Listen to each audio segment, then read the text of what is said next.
여자친구를 흉기로 찔러 살해한 30대 남성이 현행범으로 체포됐습니다. 피해자의 친구는 이 남성이 유명 유튜버라고 주장하고 있는데요. 백기종 전 수서경찰서 강력계 팀장과 함께 사건의 전말 파헤쳐보겠습니다. 어서 오십시오. 네, 안녕하십니까. 네. 여자친구를 살해한 사건이 또 발생했습니다. 네. 사건의 개요부터 설명해 주십시오. 네. 지난 4일 새벽 7시 25분에 경기 용인 동부경찰서입니다. 이 경찰서에 이제 신고가 들어왔는데 그 30세 된 여성의 집, 그러니까 처인구 역북동으로 좀 밝혀졌는데 거기에서 여자친구가 피를 흘리고 쓰러졌다, 이제 이런 신고가 들어옵니다. 그래서 경찰이 출동을 했는데 이제 출혈을 일으키고 바닥에 쓰러져 있는 걸 생명이 이독하다고 느끼고 심폐소생술을 실시를 합니다.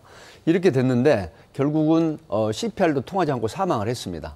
그래서 경찰서에 현행범 체포해서 왔는데 이제 당사자 이 30대 남성은 여자친구가 다른 남자를 만나는 것 같아서 다투다가 우발적으로 살인을 했다라고 하는데 이게 지금 왜 그 뉴스에 핫하게 떠올랐냐면 피해를 당한 여자친구의 친구가 이 사실은 커뮤니티 사이트에다가 그 전말을 올린 겁니다. 네. 그래서 정말 흉부에 애리한 흉기를 가지고 친구를 살해했는데 지금 심신미약을 주장하고 있다.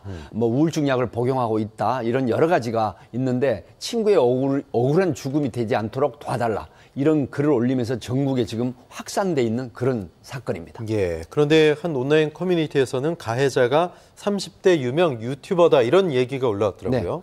지금 경찰에서는 이 살인 사건과는 무관한 거기 때문에 사실은 직업 조사를 할 때 자기는 배달원이다라고 이렇게 지금 진술을 했는데 그럼에도 불구하고 이 작성자 온라인 커뮤니티 사이트에 올린 작성자는 지금 보니까 SNS라든가 그다음에 유튜브 계정이라든가 영상을 모두 내려버린 상태다. 예. 그래서 본인이 얼굴을 알리기 싫어서 유명 유튜버라는 사실을 숨기고 이런 모든 계정이나 이런 걸 삭제를 했다. 그래서 이런 부분에 지금 폭로를 했는데요. 사실 경찰에서는 가해자의 직업이 뭐 유명인이든 아니면 셀럽이든 아니면 이런 걸 떠나서 살인의 동기가 무엇이고 피해 상황은 어떻게 발생을 했는지 이런 게 중요하기 때문에 지금 가해자의 직업에 대해서는 경찰이 크게 신경을 안 쓰는 걸로 있지만 결국 이런 글을 봤을 때 유명 유튜버는 아니라고 하더라도 본인이 어떤 유튜버로서의 활동을 한 건 어느 정도 추정을 할 수 있다 이렇게 볼 수 있겠습니다. 그렇군요. 이번 사건 경찰 조사를 좀 더 지켜봐야 될 것 같은데 그 피해자의 친구가 주장한 것, 네. 가해자가 우울증 약을 복용했기 때문에 심신미약이다 네. 이런 말. 네. 이게 만약에 사실이라면 향후 재판 또는 형량에 어떤 영향을 미칠 수 있게 됩니까? 지금 이제 앵커께서 말씀하신 것처럼 우리 지금 형법에 보면 형법 10조에 뭐가 있냐면요. 심신미약으로 사물 변별의 의사 능력이 없는 사람은 사실 벌하지 아니한다는 규정이 있고요. 네. 그다음에 또 뭐가 있냐면 능력이 미약한 상태 행위는 형을 감경할 수 있다. 예. 그럼에도 불구하고 사망이 있습니다.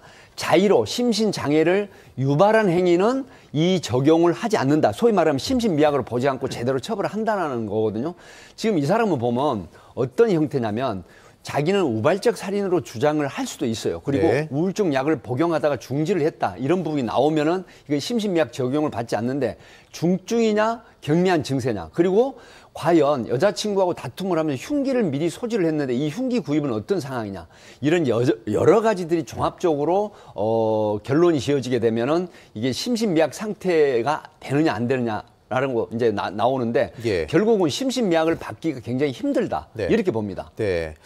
또 어쨌든 이 남성이 여자친구를 살해하고 직접 119에 신고를 하고 현장에서 범행 일체를 자백했단 네. 말이죠. 이런 부분도 어떻게 보면 감형의 좀 사유 요건이 될 수 있는 겁니까? 앵커께서 말씀하신 것처럼 자수자복은 법에 정해져 있습니다. 네. 형을 감경할 수 있다라는 규정이 있거든요. 예. 그래서 본인이 범죄를 저지르고 강력범죄를 저지르고 현장을 이탈하거나 도주를 했거나 증거 인멸을 했을 때는 이 형이 감경이 되지 않는데 본인이 스스로 신고를 하고 어떤 구호 조치를 시도를 했다라고 했을 때 이거는 이제 법률적으로 이 상당히 형의 감경 요소가 된다라고 하는 측면이 현실적으로 존재합니다. 네.